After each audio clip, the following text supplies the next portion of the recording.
자, 반갑습니다. 루카스 진민쌤입니다. 또 시작이 됐습니다. 네, 자이스토리 생활과 윤리. 자, 또 시작을 해야 되는데 일단은 작년 수능 얘기를 잠깐 해드리면 뭐 해설 강의도 제가 찍어 올렸지만 작년은 수능 생윤이 많이 어려웠어요. 네, 그러니까 아마 사탐 과목 전체 중에서 1등급 커트라인이 제일 낮은 과목이 생윤인 건 뭐 확정이고 문제가 참 어렵게 나오더라고요. 네. 그러니까 어렵다라기보다는 문제가 참 생윤스럽게 이상하게 좀 출제가 좀 많이 됐어요. 네. 올해 수능도 비슷할 것 같아요. 비슷할 것 같고 일단 저랑 이 자이스토리 교재를 가지고 개념도 기출 문제도 같이 다 볼 거거든요. 다 볼 건데 일단은 이 강의를 듣는다고 해서 1등급이 나오는 건 아니야. 문제를 엄청나게 많이 풀어보셔야 돼요. 1년 내내. 뭐 고3 친구도 있을 것이고 뭐 N수도 있을 텐데 뭐 EBS 연계 문제집은 뭐 당연한 거고 여기 있는 기출 문제를 다 풀어보는 것도 뭐 당연한 거고 그거 외에도 좀 하여튼 되게 많이 문제를 풀어봐야 이게 원하는 점수가 나올 겨 쉽지가 않아요, 진짜. 개념이 그렇게 많은 과목은 아닌데 분량이 그렇게 많지 않거든. 다른 과목에 비해서 많지 않은데 참 이게 점수를 따는 건 좀 어렵네요. 아마도 1등급 컷이 43인가 뭐 그럴 거예요. 많이 낮은 거죠. 과탐도 아닌데. 유독 생윤만 작년에 그랬어요. 생윤만. 그래서 이게 현장에서 애들을 만나봐도 뭐 생윤 되게 어렵다고 하는데 이거 쌤 이거 해야 됩니까? 뭐 얘기를 많이 하고 있어요 지금. 그래도 뭐 하면 되죠. 여러분들한테만 어려운 게 아니고 다 어려운 거니까. 그래서 그런 것들은 좀 감안해 주시고. 자, 이제 개념과 문제를 동시에 갈 겁니다. 근데 이제 커리큘럼 쭉쭉 올라오는 거 보면 아시겠지만 이 생윤 교과서가 너무 쉬운 주제들도 꽤 있어요. 다시 말씀드리면 저한테 따로 뭐 개념을 정리하고 뭐 공부할 필요 없이 그냥 너네가 정말로 정상적인 고등학생이라면 중학교를 졸업을 했다면 한글을 읽을 수 있다면 그냥 바로 문제를 풀어도 답이 나오는 그런 아주 쉬운 되게 상식 같은 그런 테마들도 꽤 있어요. 그래서 그런 것들은 제가 따로 개념 정리는 안 할 거예요. 안 할 거고 그냥 문제만 이런 느낌으로 나옵니다. 이렇게 분석을 해 드릴 거고. 근데 개념 정리가 필요한 단원들은 제가 개념을 따로 이제 찍어서 강의를 제공을 해 드릴 겁니다. 아시겠죠? 네. 자, 그럼 바로 시작할게요. 바로. 자, 또 올해 수능 잘 보려면 달려야죠. 제 1강인데요. 이게 수능 생윤 문제 1번이에요. 테마는 윤리학의 영역. 다시 말하면 윤리학이라는 걸 우리가 배우는 게 윤리니까. 이 윤리라는 것이 학문적으로 어떻게 구분이 되느냐. 이걸 배우는 겁니다. 되게 재미없어요. 되게 재미없고 일반론적인 그런 학문적인 기초 개론적인 내용이어서 뭐라는 거야. 뭐 이렇게 느낄 수도 있는데 근데 문제는 되게 쉽게 나옵니다. 이 파트는. 문제는 별로 어려운 게 아니니까 한번 개념 쓱 들어보시고 이런 개념이군. 복습 한 번만 하고 그리고 문제도 미리 풀어보시고 저랑 같이 문제풀이 강의 하다 보면 금방금방 정리가 돼요. 아시겠죠? 자, 가보자. 교재 펼치시면 이제 뭐 윤리학에 대한 내용이 쭉 정리가 되어 있는데 이 칠판에 떠 있는 건 다 니네 교재 이미지 그대로예요. 보시기 편하게. 그대로 잘라가지고 이제 띄워놓은 거니까 같이 색이랑 화면이랑 보시면 되겠습니다. 네. 자, 일단 내용을 보기 전에 간단하게 이제 좀 구분을 지어드리면 봐요. 지금 처음으로 저희가 배우는 게 윤리학이라는 건데 이 윤리학이라는 게 어떤 것들이 있느냐 윤리학을 어떻게 구분 지을 수 있느냐 이걸 배워보는 거거든. 윤리학이라는 건 크게 세 가지로 구분이 돼요. 크게 구분을 지으면 첫 번째는 규범윤리학이라고 불리는 게 있습니다. 규범윤리학. 제목 그대로. 제목 그대로. 규범을 연구하는 게 규범윤리학이겠죠. 말 그대로. 그럼 당연히 여기서 말하는 규범은 무슨 규범이냐? 윤리 규범이죠. 네. 도덕 규범에 관련된 것을 연구하는 게 규범 윤리학이라고 부르는 거예요. 근데 이 규범 윤리학이라는 것이 또 둘로 구분됩니다. 자, 어떻게 이제 규범 윤리학이 둘로 구분이 되느냐? 요 분류 카테고리만 잘 정리하면 돼. 자, 규범 윤리학 중 첫 번째가 이론 규범 윤리학이라고 있고요. 두 번째가 뭐가 있느냐? 실천 규범 윤리학이라는 게 있습니다. 그리고 이 실천 규범 윤리학이라는 것은 다른 말로 뭐라고 하느냐? 응용 윤리, 영어로 practical ethics라고 하는데 뭐 같은 말이야. 실천 규범 윤리든 응용 윤리든 그 말이에요. 이렇게 둘로 구분이 된다라는 거예요. 규범 윤리라는 것은 도덕 규범을 연구하는 것인데 그걸 이론적으로 접근하는 것이 이론 규범 윤리학인 거고, 실천적인 성격이 매우 강한 거, 어떤 현실 생활에서 어떻게 이걸 응용해가지고 이 수많은 문제들을 해결할 것인가, 그 해결책을 모색하려고 하는 게 응용 윤리학이다라고 보시면 돼요. 일단 가볍게 개념 분류만 시켜볼게요. 이렇게 일단 구분이 가능하다. 자, 그럼 규범 윤리 다음으로 뭐가 있느냐? 요걸 이제 애들이 좀 어려워하는데 말도 좀 어렵고 외래어다 보니까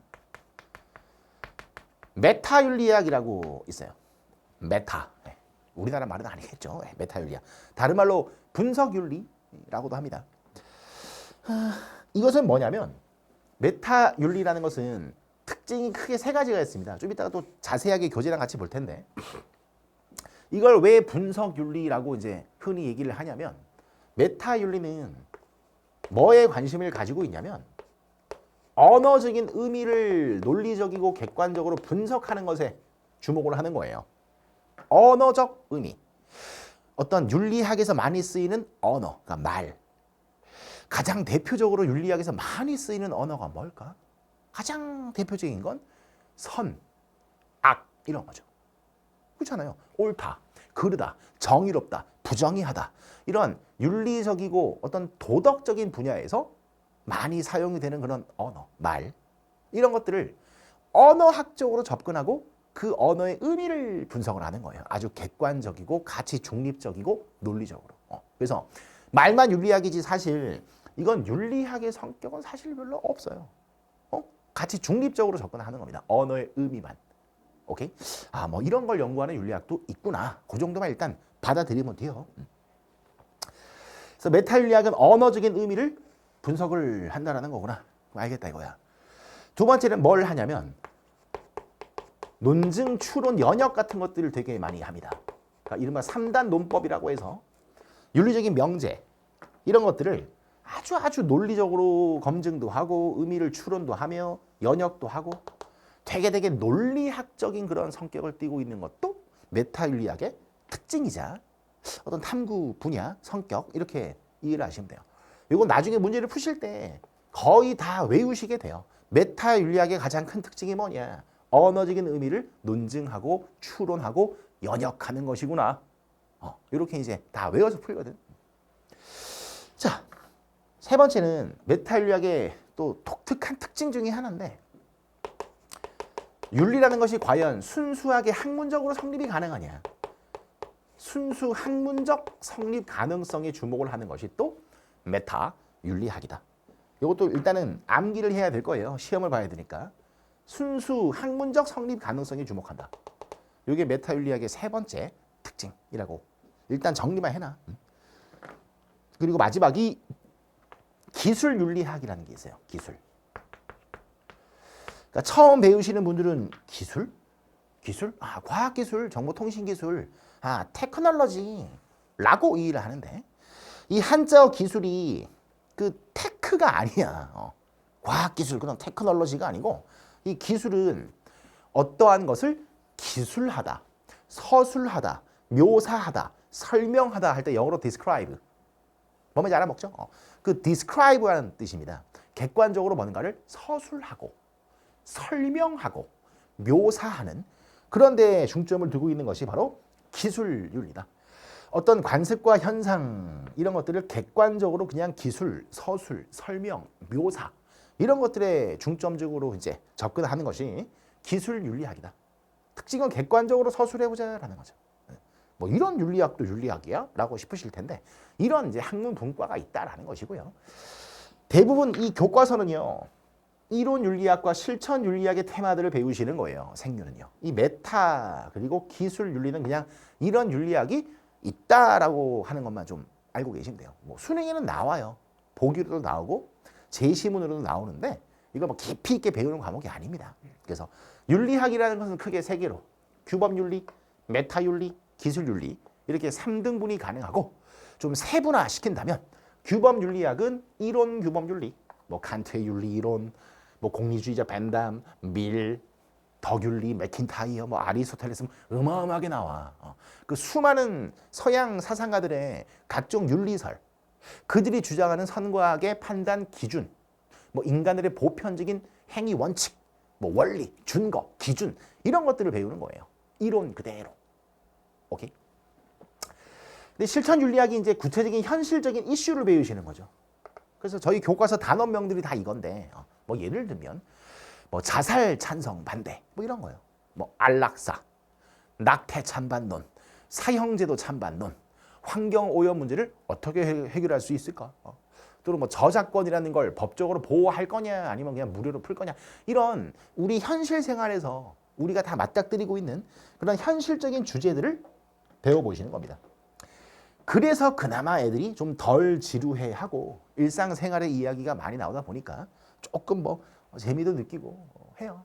아주 딱딱하거나 막 고리타분하고 머리 아프고 그런 과목은 이제 아닌 거죠. 오케이. 이렇게 이제 영역 구분이 가능하다라는 것이고요. 그러면 세부적으로 내용을 한번 뜯어봐야 되겠죠. 그래서 저희 교재 보시면 자 2번 윤리학의 구분이라고 이제 본론이 나옵니다. 가볍게 볼게요. 자, 방금 칠판에 적어드렸지만 크게 세 수로 구분되는데 그중 첫 번째가 규범윤리학이라고 구분이 된다. 오케이? 윤리 규범, 도덕 규범을 연구하는 거구나. 알겠다 이거야. 자, 도덕적인 행위의 근거가 되는 도덕의 원리, 인간의 어떤 성품, 품성, 덕성 이런 것들을 탐구해보자. 그래서 그런 이론적인 연구를 통해서 어떻게 우리가 문제를 구체적으로 해결할 수 있을까? 어떻게 실질적인 해결책을 모색할 수 있을까? 해결 방안을 제시하고 해결책을 모색하려고 하는 게 이 규범 윤리학의 특징인 거죠. 근데 구체적으로 나눈다면 아까도 얘기했지만 첫 번째로 이론 규범 윤리학이 있고 두 번째가 실천 규범 윤리, 다른 말로 응용 윤리라는 게 있다라고 했습니다. 그중 이론 규범 윤리학이 뭔지를 한번 보자는 거예요. 자, 이론 윤리. 제목 그대로입니다. 각종 윤리설을 이론적으로 접근해가지고 배워보는 거예요. 그래서 의미를 보시면 윤리적인 판단과 행위를 위한 근본 원리가 무엇이냐.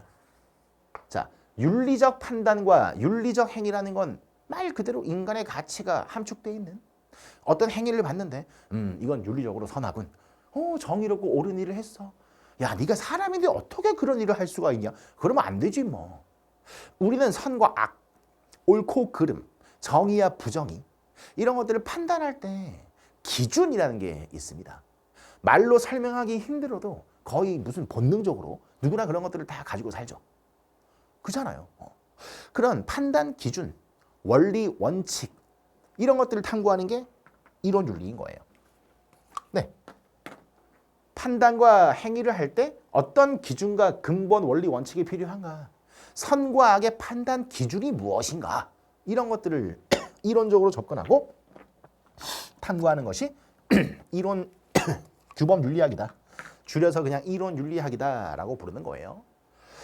자, 그리고 현실의 문제를 해결하기 위해서 원리 원칙, 다시 말씀드리면 기준이 필요하다라는 거죠. 그래서 근본적인 원리 원칙과 문제 해결을 위해서 필요한 기준, 판단 기준 이런 것들을 연구하는 거예요. 누가 있느냐? 첫 번째가 의무론적 윤리라는 것이 있어요. 이게 정말 중요하고 이제 앞으로 쭉쭉 배울 텐데 이 의무론적 윤리라는 것이 바로 칸트 철학을 얘기하는 겁니다. 뭐 윤사를 공부를 했던 분도 아마 계실 수 있고 고2 내신 때 니네가 윤리와 사상에서 배웠던 그 독일의 칸트 임마누엘의 왜 이러냐 임마누엘 칸트의 그 의무론적 윤리를 여기서 또 한 번 배우는 거예요. 그 칸트의 의무론이라든가 또는 공리주의, 뭐 영국의 벤담과 밀 들어봤죠? 최대 다수의 최대 행복, 아리스토텔레스, 뭐 맥킨타이어, 그런 더귤리, 그런 각 사상가들의 행위 원칙 또는 그 사상가들이 제시하는 도덕의 판단 기준, 원리 이런 것들을 연구한다라는 거죠. 쉽게 말씀드리면 윤리와 사상 같은 거예요. 이 이론 윤리학이라는 것은. 오케이. 그래서 칸트의 의무론, 벤담과 밀의 공리주의, 맥킨타이어의 더귤리, 윤사에서 배우는 이 내용들이 생윤에서도 그대로 적용이 되고 반복이 되는구나. 이렇게 이해하시면 됩니다. 네. 그래서 우리가 배울 이 기준은 이런 것들이다라는 거예요. 뭐 엄청나게 많은 걸 배우는 건 아니고 서양 사상가 중에서 정말로 중요한 그런 이론 윤리학을 몇 개 골라가지고 그냥 배워보시는 겁니다. 분량이 그렇게 많지는 않다. 자, 그럼 이 이론 윤리학을 왜 연구하느냐? 목적은 뭐냐? 똑같은 말이죠. 살면서 인간들에게 필요한 보편타당한 도덕 법칙. 누구한테나 보편타당하게 똑같이 적용돼야 되는 근본 원리를 연구해 보자는 거예요. 기준과 원리 원칙을 배워보자는 거죠. 같은 말인 거죠. 선과 악의 판단 기준이 어떤 것이 필요하냐. 옳고 그름의 판단 기준이 보편타당한 것이 무엇이냐. 이런 것들을 각 사상가별로 이론 윤리학, 각종 학설별로 한번 정리를 해보고 만나보자라는 거죠. 네. 다음 역할 또 똑같은 말이죠. 결국 도덕의 원리 원칙을 정당화시키고 그 원리의 근거 이런 것들을 제시를 하는 거예요. 그래서 우리가 배우는 그 각종 도덕의 원리가 칸트의 의무론적 윤리 이게 첫 번째 선과 악의 판단 기준이자 원리인 거죠. 공리주의가 말하는 사회적인 유용성, 최대 다수에게 최대 행복을 줬니 안 줬니, 결과적으로 너의 행위가 사람들에게 많은 이득을 줬니, 이렇게 판단을 하게 되는 거죠. 선과 악, 옳고 그름의 기준을. 더귤리도 인간의 품성과 됨됨이에 주목을 하겠다라는 것이니까 이론 윤리학은 다시 한번 말씀드리면 원리 원칙과 판단의 기준에 주목을 하는 그런 윤리학이구나. 이 정도 기억을 하시면 됩니다. 그래서 주요 주제들 보시면 아까도 얘기했죠. 옳고 그름의 판단 기준이 뭔지, 우리가 과연 인생에서 무엇을 추구하고 어떻게 살아가야 되는지, 인간의 삶의 도덕의 기준이 무엇인지 이런 아주 본질적인 것들을 연구하고 탐구하는 게 바로 이론 규범 윤리학이다. 되겠죠? 네. 각 사상가들의 윤리 이론을 정리해서 배워보는 거구나. 그렇게 감을 잡으시면 돼요. 도덕의 원리 원칙을 탐구해 보는 거구나. 자, 그러면 두 번째 규범 윤리학이 뭐라고? 실천 규범 윤리학이라고. 줄여서 실천 윤리 또는 다른 말로 응용 윤리라고 부른다는 건데. 자, 그럼 얘는 뭐 하는 건지 한번 볼까요? 실천 규범 윤리학, 응용 윤리학. 자, 의미를 보시면 이론 윤리하고 조금 달라요. 조금. 자, 다양한 도덕의 원리, 이 원리 원칙을 탐구하는 것이 방금 배운 이론 윤리학이었습니다. 맞죠? 그러면 이론 윤리학에서 우리가 탐구했던 그런 원리를 이제 현실적인 삶의 문제에 적용하고 응용해 보는 거예요. 예를 들면 이런 겁니다. 칸트의 이론 윤리를 연구했다고 칠게요. 그럼 칸트가 말하는 도덕의 기준과 원리 원칙이 있을 거 아닙니까? 선과 악의 기준, 옳고 그름의 기준이 칸트의 이론 윤리학일 거 아니야. 그렇잖아. 그러면 이걸 이론적으로만 배우고 끝내지 말고 이 칸트의 윤리학을 예를 들면 스스로 목숨을 끊어버리는 이 자살은 과연 도덕적으로 옳은 것인가? 그른 것인가? 인간을 편안하게 죽여주는 건 과연 살인인가? 아니면 이건 어쨌든 본인의 생명을 스스로 선택하는 거니까 이건 도덕적으로 아무런 문제가 없는 것인가? 이런 것들을 연구해 보자는 거예요. 뭐 생명 윤리에서 맨날 나오는 주제가 뭐 낙태, 그잖아요. 엄마 뱃속에 있는 아기를 뭐 산모의 자유 의지에 의해서 끊을 수 있냐 없냐? 법적으로 이게 죄냐 아니냐를 따지는 게 아니고 이게 정법이 아니잖아. 이 과목은 윤리거든. 윤리적으로 도덕적으로 낙태가 과연 정당할 수 있나? 이걸 판단해 보는 거죠. 칸트의 이론 윤리학의 관점에서 또는 벤담의 공리주의 관점에서. 이해되겠어요? 그러니까 이런 낙태, 자살, 안락사, 뭐 해외 원조, 뭐 사형제도 이런 각각의 현실적인 이슈, 우리가 살면서 맞닥뜨리고 있는 구체적인 삶의 문제, 여기에 칸트의 이론 윤리학을 적용, 응용해서 문제를 한번 해결해 보자. 아주 실천적인 성격을 띠고 있다라고 우리가 느낄 수가 있죠. 그래서 실천윤리학이라고 부르는 거예요. 네. 다양한 칸트의 도덕 원리, 공리주의 등등등을 수많은 삶의 도덕 문제에 적용을 해보자라는 것이죠. 그럼 왜 적용을 하는 겁니까? 그럼요. 이 수많은 문제들을 해결하기 위해서예요. 실천적인 성격이 높다는 이유가 바로 여기 있는 거죠. 이론적으로 그냥 연구하고 끝내는 게 아니고 뭐 논문 쓰고 끝내는 게 아니고 이 현실적인 문제를 어떻게 하면 우리가 해결을 할 수 있을까? 현실적인 해결책을 모색하는 것. 이게 바로 실천윤리학을 연구하는 진짜 목적이다. 이걸 배워보자라는 거예요. 그래서 방금 얘기했죠. 이론 윤리학을 적용해가지고 현대 생활에서 발생하는 문제, 방금 얘기했던 자살, 안락사, 낙태 등등등 이런 수많은 문제들을 이론 규범 윤리학을 적용해가지고 구체적으로 한번 해결해보자라는 거예요. 오케이. 자, 역할. 여러 분야와 관련된 다양한 이론들을 바탕으로 역시나 도덕적인 해결책을 한번 모색을 해보겠다는 거죠. 궁극적인 목적은 문제를 해결해보겠다는 겁니다. 현실적인 문제를 우리가 아주 슬기롭게 구체적으로 한번 해결책을 제시를 해보자라는 것이고요. 그래서 뭐 생명윤리 문제, 아까 얘기했던 자살과 안락사, 낙태 다 생명 관련 문제죠. 그럼 이런 문제를 해결하기 위해서 어떻게 접근을 하는 거냐. 이게 별표인데 이게 봐. 단순히 윤리적이고 도덕적인 접근만 한다고 해서 이 문제가 해결되는 건 아닐 겁니다. 왜냐면 낙태든 안락사든 어떠한 하나의 문제가 발생하는 그 원인이 딱 하나일까요? 그러니까 뭐 자살 사람들이 많이 하잖아요. 그러면 이 자살을 하는 그 이유가 하나인가요? 아닐 거 아니에요. 얼마나 다양한 이유가 있겠습니까? 그렇잖아요. 원인이 다양하니까 그 문제를 확실하게 해결을 하려면 그 수많은 원인들마다 다 접근을 같이 해보는 거예요. 자살이라는 문제를 해결하기 위해서 관련성이 있는 수많은 학문들이 그 문제 해결을 위해서 다 달라붙는 겁니다. 심리학적으로도 한번 접근해 보는 거예요. 자살을 하는 사람들의 심리가 뭘까? 생명과학적인 접근, 통계학적인 접근, 뭐 법학, 정치학, 뭐 사회학, 교육학 수많은 학문들이 그 문제를 해결하기 위해서 다 달라붙는 거죠. 네. 이게 실천윤리학의 가장 중요한 특징이고 이걸 좀 어렵게 말하면 이거예요. 학제적 성격이 매우 강하다. 이거 별표 3개야 이거. 수능에 맨날 나와 이거. 학제적 성격이 매우 강하다라는 것을 얘기하는 거예요. 관련성이 있는 다양한 분야들이 함께 콜라보레이션, 같이 다 콜라보 붙어버리는 겁니다. 목적은 단 하나. 네, 그 문제를 진짜로 해결을 해보자라는 거죠. 뭐 자주 나오는 사례가 이제 이런 건데 이거 뭐 옛날 사회문화에서도 수능에 많이 나왔었죠. 간학문적 관점, 뭐 학제간 연구, 뭐 이런 거죠. 자, 제가 이제 학원에서 예를 많이 드린 게 이건데 노인 문제. 노인 문제 뭔지 알지? 이거는 사회 문제고 윤리적인 문제야. 그리고 이 노인 문제라는 건 너네들의 문제이기도 하고 저의 문제이기도 합니다. 왜? 누구나 노인은 되게 돼 있거든요. 너네가 평생 동안 10대, 20대일 것 같냐? 쌤 벌써 40대 중반 넘어갔거든요. 정말 누구나 늙어요. 당연한 거죠. 누구나 노인이 된단 말입니다. 이거는 노인들의 문제가 아니고 우리 모두의 문제인 거예요.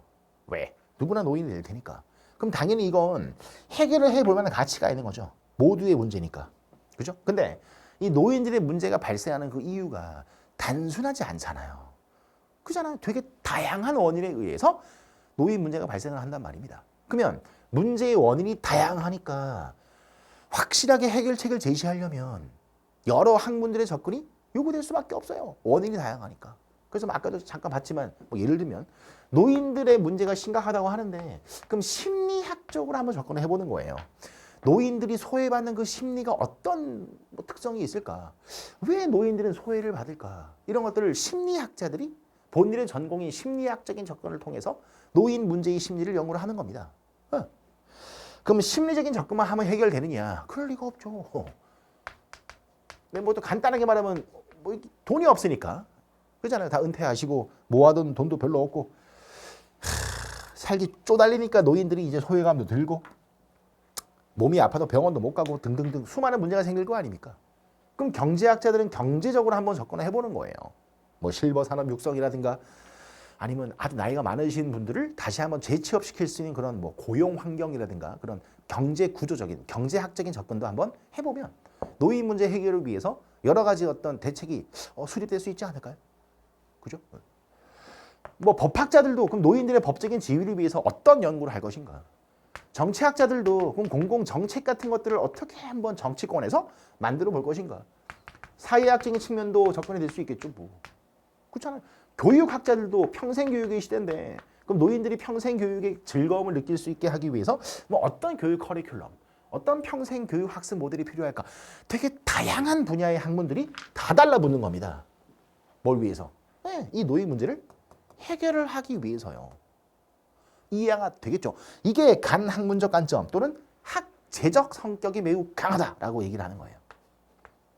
이건 외워. 오케이. 학제적 성격이 매우 강한 건 실천윤리학의 가장 큰 특징이구나. 학제적 성격이 매우 높은 실천윤리학. 이렇게 외우시면 돼요. 네. 자, 그리고 실천적인 성격이 매우 강하다. 똑같은 말이죠. 이론 윤리학에서 연구한 수많은 윤리 이론들을 적용하고 활용을 하는 거예요. 네. 그래서 역시나 이 구체적인 문제를 어떻게 우리가 해결할 것인가. 탁상공론, 논문만 쓰는 그런 이론적인 성격으로 끝나는 게 아니고 아주 실천적인 성격을 띠고 있다는 거죠. 알아먹겠죠. 그래서 주요 주제가 뭐냐. 지구 생태계에서 과연 우리가 어디까지 도덕적으로 고려해야 될 것인가. 이걸 이제 환경윤리학이라고 하거든요. 되게 어려운 주제인데 저 뒤에 나와 우리 생윤교재에서 뒷부분에 나오는데 저거 힘들어. 거의 1등급과 2등급의 변별력을 두는 문제 중에 하나가 바로 이거야. 환경윤리 문제. 우리 인간들이 생태계 보존을 위해서 동물까지 고려하는 게 맞냐? 아니면 살아있는 모든 생명체인 식물까지 배려해야 되느냐? 아니면 이 거대한 생태계, 이 전체 지구 공동체까지 다 배려해야 되느냐? 뭐 흙, 물, 이런 무생물까지도 고려해야 되느냐? 이런 수많은 관점들이 나오거든요. 이런 것들은 이제 환경윤리, 뭐 자연과 윤리 그렇게도 부르고요. 인터넷 공간에서 우리는 어떤 윤리의 원칙이 필요한가? 이걸 정보통신윤리라고도 하죠. 이걸 이제 배우시는 거고요. 저희 교재 목차를 보시면 각 단원명들, 각 단원의 테마들이 전부 다 이런 실천윤리학의 테마들을 이제 하나씩 배워나가시는 거다. 이론윤리학이라는 것은 되게 윤리와 사상 같은 과목이라면 이 실천윤리학이 바로 생윤 과목을 얘기하는 거예요. 이해되겠죠? 그래서 윤사 생윤을 지금 다 우리나라에서 다 이제 교육을 시키잖아요. 윤리에서 과목이 2개니까 이게 이론윤리랑 실천윤리를 같이 가르치는 겁니다, 사실. 오케이. 좋고. 자, 규범윤리학은 이렇게 이론 규범윤리와 실천 규범윤리 둘로 구분이 된다. 그리고 각각의 개념은 이런 정도가 되는구나. 한번 맛을 봤고요. 자, 다음 이제 메타윤리하고 기술윤리도 한번 맛을 보러 갑시다. 자, 메타윤리는 뭐 아까 칠판에 좀 적어드리긴 했지만 메타윤리, 객관적이고 논리적으로 뭔가 분석한다 그런 뜻이었죠. 그래서 의미를 다시 한번 보시면 키워드가 이겁니다. 중요한 키워드가. 메타윤리라는 것은 언어적인 의미를 분석을 하겠다라는 거예요. 언어, 말. 이것도 가치 중립적이고 객관적이고 아주 논리적으로 논증하고 추론해가지고 분석을 하겠다라는 거죠. 논리적 타당성을 분석을 한다는 겁니다.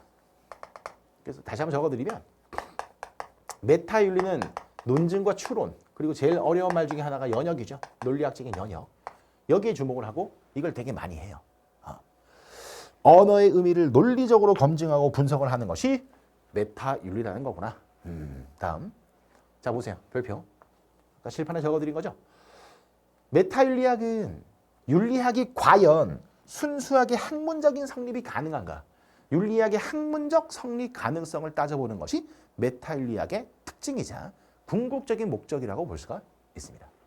그래서 인간의 삶을 어떻게 안내할 것인가, 문제를 어떻게 해결할 것인가, 거기에는 관심이 없다는 거죠. 그래서 아까 제가 얘기했듯이 메타윤리학은 제목은 윤리학인데 우리가 느끼고 우리가 알고 있는 그런 윤리학의 성격이 없어요. 아니, 언어의 의미, 쉽게 말하면 그 말의 뜻인데 그 말의 뜻을 분석하면 그게 무슨 윤리적이고 도덕적인 것들이 나오나요? 안 나오잖아요. 도덕적으로 선이라는 것은 어떤 의미인가? 이 언어의 의미를 밝히는 거하고 우리 인간들에게 과연 그 선의 진짜 기준과 선의 본질이 무엇인가? 이거는 완전히 다른 거죠. 말 뜻을 연구하는 것이 메타윤리학이고 선이라는 것의 본질과 선의 기준, 판단 기준이 뭐냐? 이걸 연구하는 게 규범윤리학인 거예요. 완전히 다른 영역인 거죠, 사실상. 오케이? 그래서 논리적으로 의미를 분석하는 거니까 사실상 우리가 알고 있는 윤리학적인 성격은 없다는 겁니다. 오케이. 그래서 메타윤리학은 그럼 어떤 역할을 가지고 있느냐? 뭐 쓸모가 있으니까 20세기 미국의 이 메타윤리학자들이 현대윤리학에서 이걸 한참 유행처럼 연구를 했겠죠. 지금은 별로 연구하는 분들이 없다고 하는데, 자, 현대 규범 윤리학은 과연 자신들의 이론이 논리적으로 타당성이 있는가? 이걸 타당성 같은 것들을 검토하기 위해서 메타윤리학을 일종의 도구, 툴로 활용하는 거예요. 네.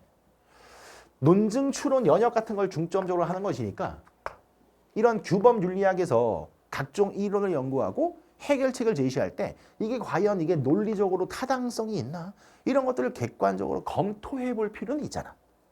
그렇잖아. 그러면 객관성과 논리성을 검토할 때 메타윤리학이라는 것을 도구로 일종의 타당성 검토를 위한 툴로 쓰는 거죠. 도구로. 이해되겠어? 그래서 이 메타윤리학이라는 것은 이론 규범윤리든 실천 규범윤리든 성격은 딴판이고 되게 다른 것처럼 보이지만 사실상 맞물려 돌아가는 거예요.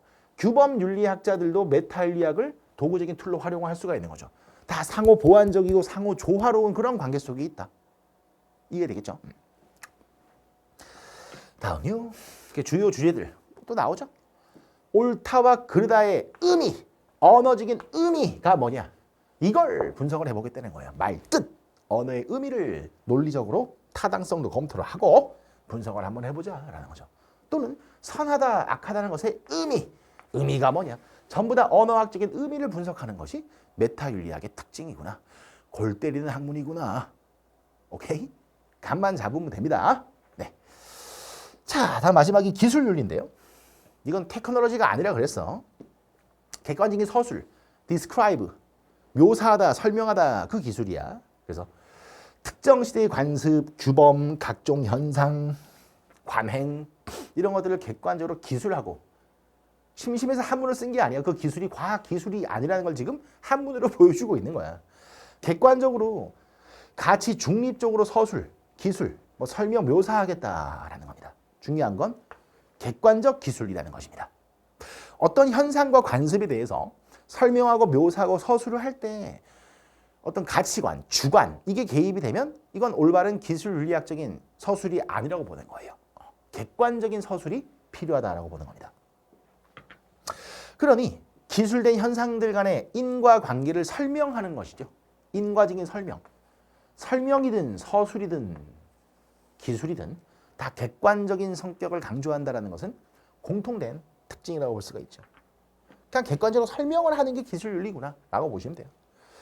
그래서 현상에 대한 가치 중립적인 설명과 기술, 객관적이다라는 것이 가치 중립적이다라는 걸 얘기를 하는 거니까 이걸 주 목적으로 한다. 그래서 뭔가 분석하고 기술하는 것에만 중점을 두어서 역시나 현실적인 적용과 대안 제시는 경시한다라는 거죠. 즉 윤리학적인 성격이 거의 없는 메타윤리학이나 기술윤리학이나 둘 다 성격은 비슷하죠. 메타윤리는 객관적으로 언어의 의미만 밝히는 것이고 기술윤리학도 객관적으로 현상과 진술을 같이 중립적으로 그냥 설명하는 것에 중점을 두는구나. 이렇게 이해를 하시면 되는 겁니다. 그러니까 사실상 메타윤리하고 기술윤리는 우리가 느끼는 그 윤리학과는 좀 거리가 멀다.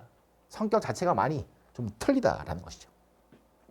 되겠죠? 네. 자, 마지막 정리 한번 하고 이제 실제로 수능이 어떻게 나왔나? 평가 모의고사는 어떤 형식으로 문제가 나오나? 연습을 해보러 가야죠.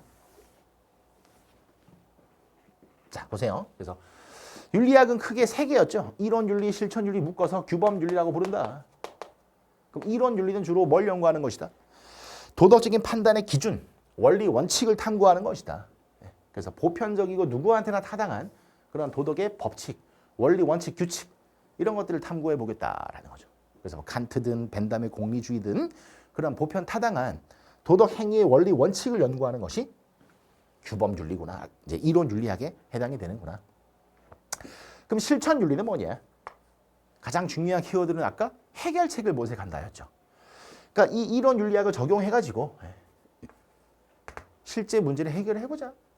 이런 현실적인 도덕 문제를 해결을 하기 위해서 다양한 연관성 있는 학문들이 다 달라붙는 그런 간학문적이고 종합적인 학제적 성격이 매우 강하다. 이게 제일 중요한 것이었어요. 학제적 성격이 제일 강한 게 실천 규범 윤리학이구나. 다음으로 메타윤리. 네. 언어의 의미를 논리적으로 분석을 해보겠다. 그리고 뭐 여기는 안 써있지만 윤리학이 순수하게 학문적인 성립이 가능한가? 순수 학문적 성립의 가능성에 가장 주목을 하는 것이 바로 메타윤리학의 또 다른 특징이구나. 요거 까먹으면 안 돼. 학문적 성립 가능성이 가장 강한 건 메타. 오케이. 다음 기술. 현상과 문제, 뭐 관습 이런 것들을 명확하게 설명하자는 거죠. 가치 중립적으로 인과적으로 설명하자는 겁니다. 그래서 메타윤리와 기술윤리의 둘의 공통점, 교집합은 가치 중립적인 성격이 매우 강하다라는 거예요. 주관을 배제하고 아주 객관적이고 논리적으로 뭔가를 연구하고 분석하는 게 이 둘의 특징이다라는 거죠. 물론 이론 규범 윤리학과 실천 규범 윤리학은 가치 중립적일 수가 없죠. 왜? 이건 윤리적인 성격이 매우 강해요. 이거는 가치 중립적인 것이 아니라면 메타윤리와 기술윤리, 얘네 둘은 객관적이고 아주 논리적이고 가치 중립적인 그런 성격이 되게 강하구나. 요 정도 정리를 해주시면 문제를 풀 수 있습니다. 이게 수능 20문제 중에서 첫 번째 주제가 되겠습니다. 네. 와, 이제 19개 남았습니다. 19개 남았어요. 뭐 할만하죠. 첫 주제니까 뭐 어려운 건 아니었습니다. 네. 그래서 윤리학의 구분을 어떻게 이제 영역을 구분 짓느냐. 요거 한 번 정도만 저희 교재 정독하시면 되고요. 이제 다음 시간에 문제를 풀어드려야 되는데 제가 이 기출 문제집 자이스토리 강의 진행할 때 원칙이 하나 있습니다. 뭐냐면 문제를 미리 좀 풀어오셔야 돼요. 그게 아니면 그냥 제 말만 듣고 답 체크하고 넘어가는 거잖아요. 그러면 연습이 안 돼요. 다 틀려도 좋으니까 그냥 미리 다 풀어오세요. 해설지도 다 봐요, 그냥. 네. 그래서 해설지도 보시고 다음 시간에 제가 이제 몇 개 문제를 골라가지고 분석을 해드릴 거거든요. 그러면 그거 한 번 더 들으면 자동으로 복습이 또 되죠. 이렇게 그냥 단원별로 계속 가는 거예요. 이렇게 한 바퀴를 쭉 돌면 1회독이 된 거죠. 개념과 문제가 동시에. 이걸 지금 하려고 저희가 만나고 있는 겁니다. 알아먹겠죠. 네. 그러면 다음 시간에 문제 풀어와. 좀 많은데 근데 문제가 다 비슷비슷해. 그래서 막 머리 아프고 그런 건 그렇게 많지는 않을게요. 어제 문제가 많다. 그죠? 총 42문제인데 이걸 제가 다 푸는 건 시간 낭비고 몇 개를 고를 거예요. 몇 개를 골라가지고 주로 수능 문제하고 평가 문제 중심으로 골라서 이제 분석을 해드리면 충분히 복습이 될 겁니다. 근데도 뭐 책은 사셨으니까 문제가 똑같다고 해도 좀 다 풀어봐야 되지 않을까? 수능을 봐야 되는데. 그지? 그래서 꼭 풀어보는 걸로 약속을 하고 다음 시간에 문제풀이, 유형 분석 등등등 피드백을 해드리겠습니다. 됐죠? 네. 그럼 저는 다음 시간 2강에서 인사드리고요. 1강 이렇게 마무리하겠습니다. 네. 수고하셨습니다.